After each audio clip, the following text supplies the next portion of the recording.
Sup folks, Ray Pooperton III back with another COD Zombies video. Today I've got a guide to easily completing all 3 contracts in the new Season 2 Dark Aether.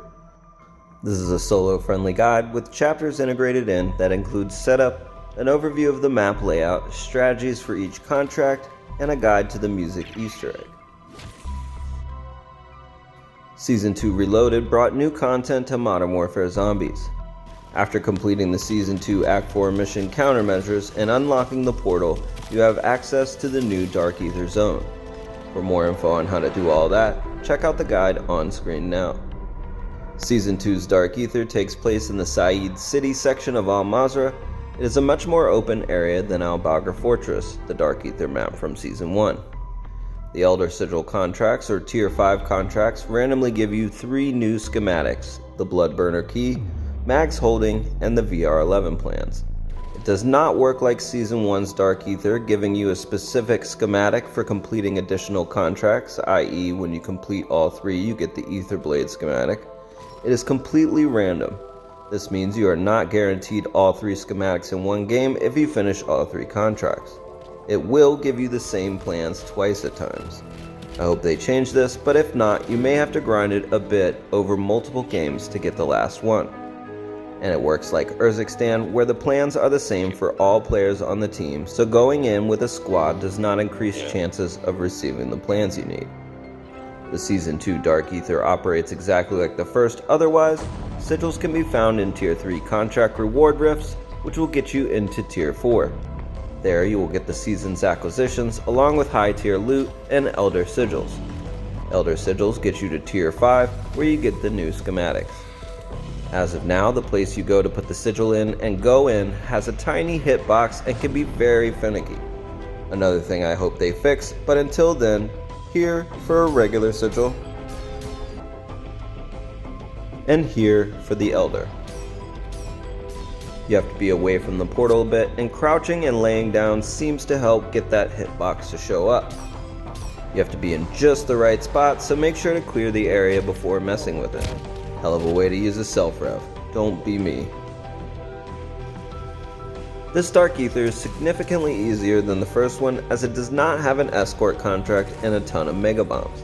That said, the open layout means a ton of running and a ridiculous amount of hellhounds, so stamina up is very key, as well as flopper. Jug and quick revive will help keep you off the ground, and Deadshot and Speed Cola keep your weapon firing lead. If you want to be sure you come out with what's in your pack, grab Tombstone.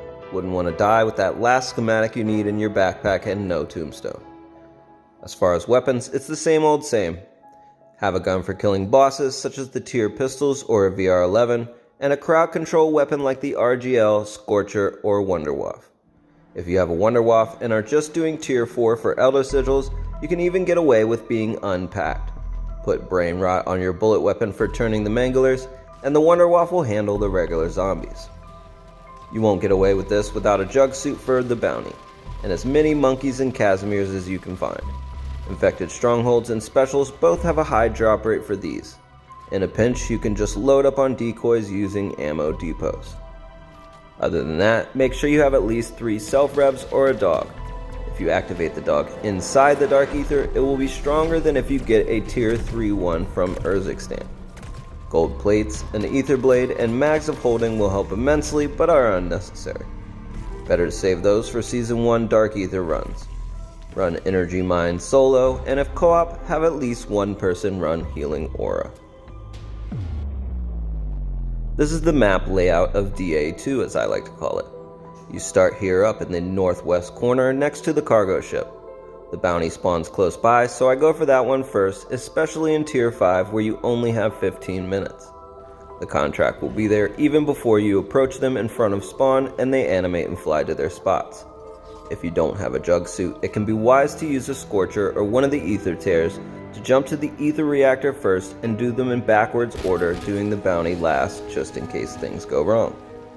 There's 4 spread out exfils, 3 possible PAP machine spawns, and a Wonderfizz machine here floating above the restaurant you do the OUTLAST in. To get to it, you need to use a Scorcher or an Aether Tear. The OUTLAST contract radio is here, and the OUTLAST itself is in this restaurant. I like to do this second as it is close by to the mega bounty spawn. And the Aether reactor is on the highest point of the mall roof. You can get there many ways, but my favorite is this staircase. As you come out right by this place, you can mantle up there and don't have to be inside the gas-filled mall much. You can also get up by the loading docks by mantling the crate, then the shelving, and finally onto the roof. The reactors spawn nearby the OUTLAST radio. The bounties can be any special, including megas.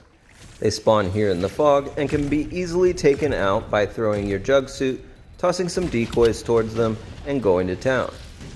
Try to keep the zombies in front of you, focus fire on the mega, hitting the eyes for crit damage. When they go down, be careful looting the reward rift as more zombies spawn naturally in this dark ether. Decoys and energy mines are your best friend in here. Same strategy goes for any special bounty as well. They can be taken out with a simple bullet weapon, but the jug suit makes it so quick and painless it's worth the 10k. In most games, looting tier 3 thoroughly and running contracts will get you one for free.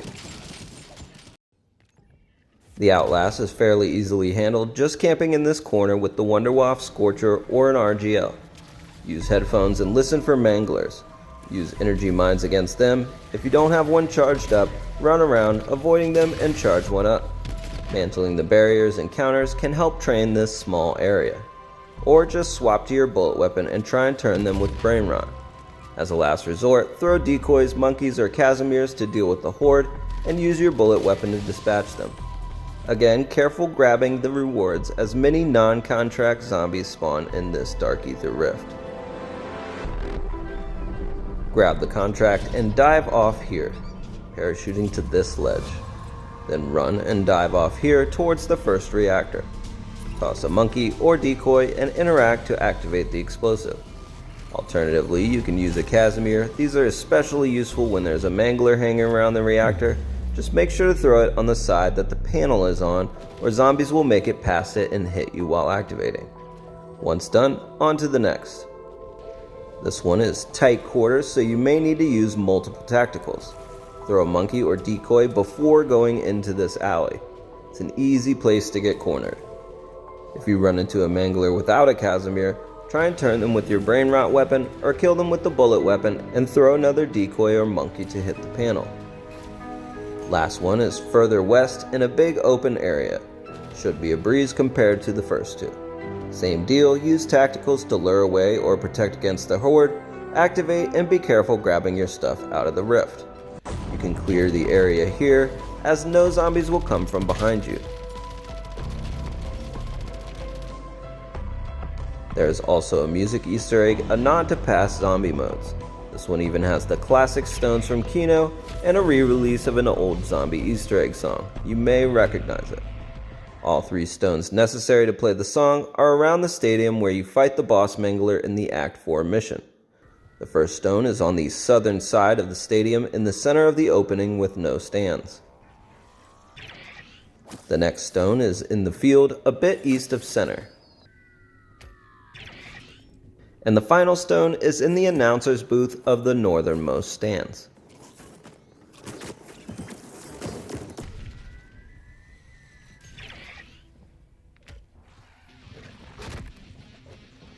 But that about wraps this guide up. Hope it helps. Peace!